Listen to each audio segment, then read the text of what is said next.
Tell me about the relationship that you build with the parents. If you're staying with the children for 8 years, what is the relationship that you build with the parents? Well, it starts, as soon as you meet the class families, I feel like there's a responsibility on the class teacher to also bring the parents along with the children and the child development stage they're at. So we have parent evenings with meetings where there's an interactive part where they could get to do part of the curriculum so they can feel what it feels like to learn in a different way. And then there's education about why. Why are we doing it that way?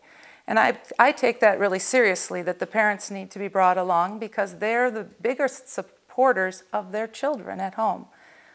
They're more important in the child's life than the teacher, and the children's peers are really important.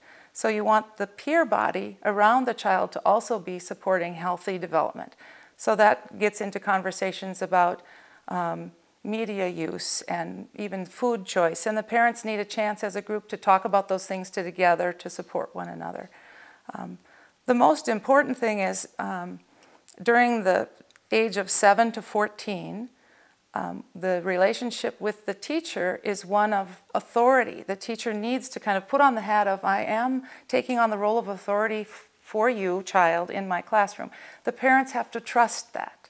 They have to be able to trust the teacher completely and ask questions when they can't and then get them answered. Because otherwise, if there's a miscommunication or an unhealthy relationship between the teacher and the parents, the child's going to suffer. So there's always parent work. There's always parent work. The teaching is the fun part. The curriculum is the exciting part.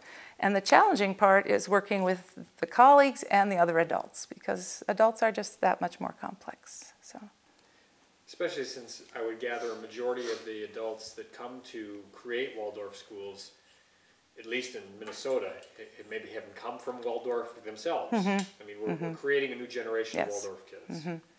So we're working through all of our junk because we didn't have the foundation. Well, and I've seen that ebb and flow at our school, where we'll have, usually a pioneering school, you have these kind of zealous parents who understand Waldorf education and are gathering the teachers together and sort of almost telling the teachers what they expect them to do. And then as the school grows and you need enrollment, we end up having families who come to us for all sorts of reasons and maybe aren't all that involved and might get to 5th, 6th, 7th grade before they even ask themselves, what kind of education is this?